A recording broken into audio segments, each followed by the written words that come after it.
आपण करतोय आपल्या सगळ्यांना आवडेल अशी भाजी करतोय. आपण करतोय वडा भाजी आणि ती करण्यासाठी आपल्याला जे वडे करायचे आहेत त्याच्यासाठी हे मिश्रण तयार करून घेतलेलं आहे आपण. आता मी काय करतोय, इथे तेल तापत ठेवलेलं आहे आणि हे जे वडे आहेत ते मी तळून घेणार आहे. दुपारच्या वेळी आपल्याला बऱ्याच वेळ भूक लागते, तेव्हा काहीतरी खावंसं वाटतं, तेव्हा करण्यासाठी पण एक नुसत्या वड्याची रेसिपी करायची असेल तरी तशी पण तुम्ही करू शकता.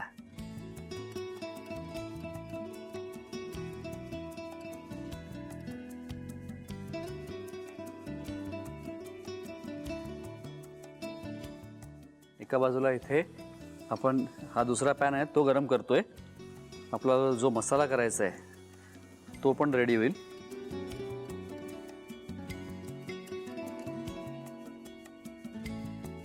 याच्यात टाकूया थोडं लसूण,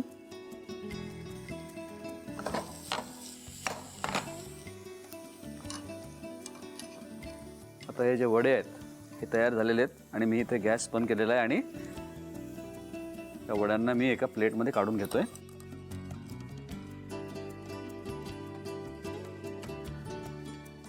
आता टाकणार आहे मी कांदा,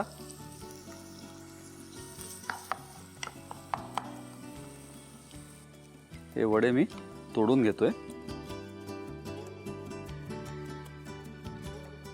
आता याच्यात टाकणार आहे मी आलं लसूण पेस्ट, एक सव्वा चमचा, सव्वा ते दीड चमचा आणि त्या पेस्टला पण आपल्याला परतून घ्यायचं आहे. काय असे गावरान जे पदार्थ असतात एकदम, ते असं पावसाळी वातावरण असेल, गरम गरम भाकरी आणि अशी वडा भाजी वगैरे किंवा मिरचीची भाजी वगैरे, खूप मजा येते.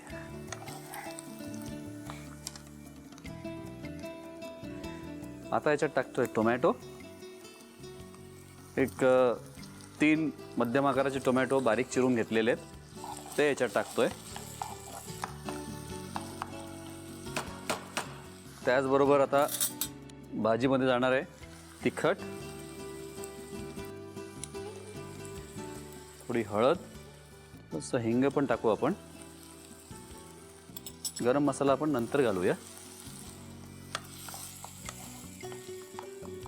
हा जो मसाला आहे हा पूर्णपणे व्यवस्थित शिजलेला आहे, त्याला आपण व्यवस्थित शिजवून घेतलेलं आहे. आणि आता याच्यामध्ये मी जो सुका मसाला केला होता खोबऱ्याचा तो टाकणार आहे.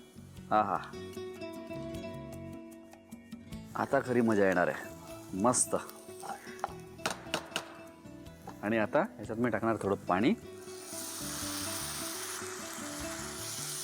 वा, हे आता वडे जाऊ दे आपल्या ग्रेव्हीमध्ये, मसाल्यामध्ये.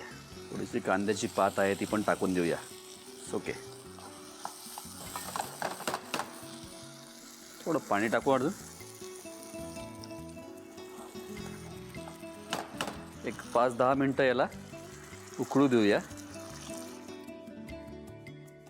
टाकतोय मीठ, टाकतोय आणि त्याचबरोबर गरम मसाला.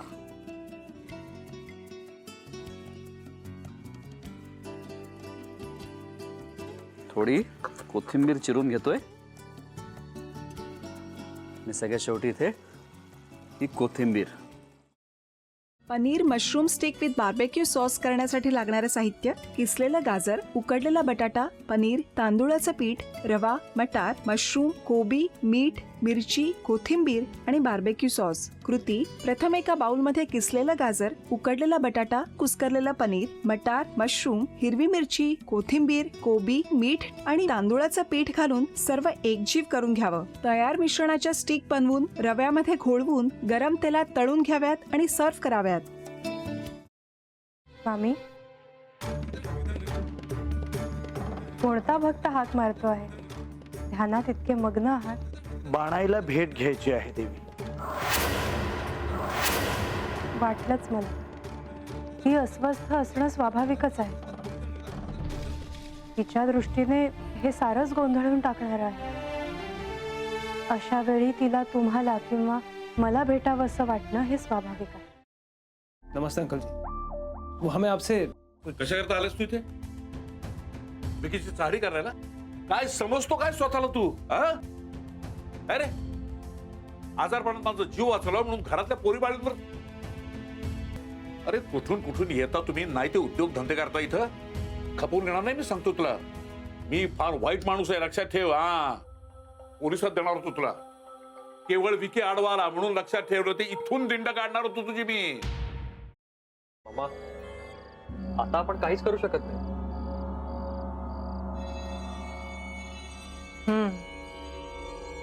पण आर्चिस, हे असं कसं शक्य आहे? आपण तर सगळे आवाज रेकॉर्ड केले होते ना, राईट? हो, मग हे असे कोणते आवाज रेकॉर्ड झाले जे आपल्याला ऐकूच आले नाहीत?